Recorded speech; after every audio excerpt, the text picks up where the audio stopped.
partners that I might enlist actually go about generating a lead? Talk to us a little bit about tactics.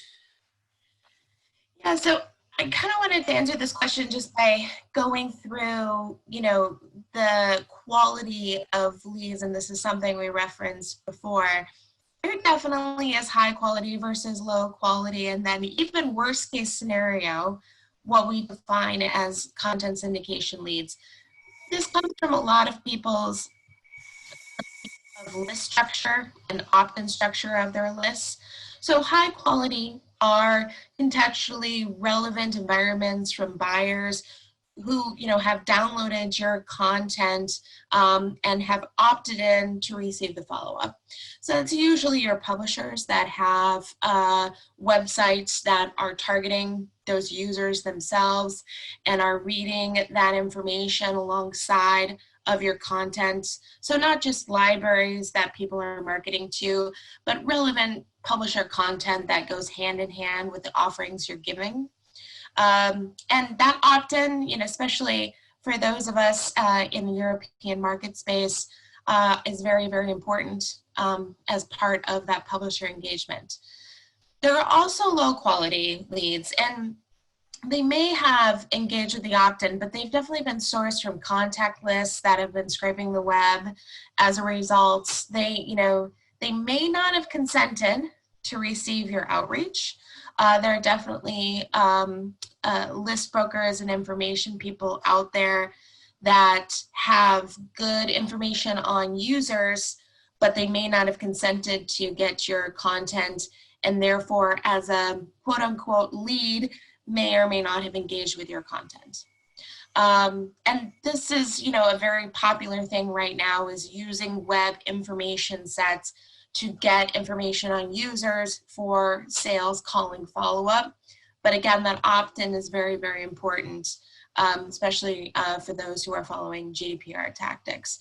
And additionally, some additional tactics in other regions and countries that are very important to engage with, such as Australia, Japan, or some of the key countries that have additional laws that you make sure you have to engage with. Worst case scenario, depending on the vendor you're working with, like we said, they could be in violation of consent-based regulations.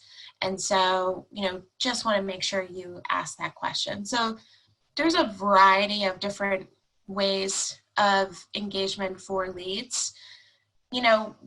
Bad leads overall are wasted leads. So you just want to make sure that the publisher you're working with is giving you quality, and that maybe not necessarily a call list to work through.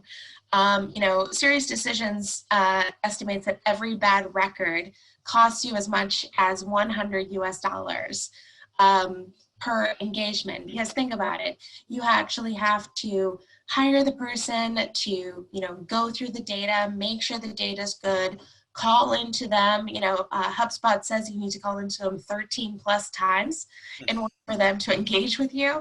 That's a lot of, telemarketing that you're probably paying an outsourcer for. If you're going to actually get prospects and data and information, you want to make sure that it's good data, and data changes constantly all the time, right? So good publishers are making sure that they're keeping on top of that. And yes, not everyone's perfect, but you do want to make sure that someone who's engaging with their audience on an ongoing basis with relevant content and information, those are the kind of people that you make sure you want to do business with, because they're going to give you the best data. Because if I was wasting $100 per record of bad data, I might as well be paying a little bit more to input good data into my system. Yep, and I'm imagining it's reasonable to expect that a provider is going to be fully transparent about their tactics around how they generate a lead. Yes, they should be. In a lot of cases, we have found that there may be things that they're not telling you. And so it's really, really important to ask, important questions before, signing up on where is this data coming from and are they appropriately opted in.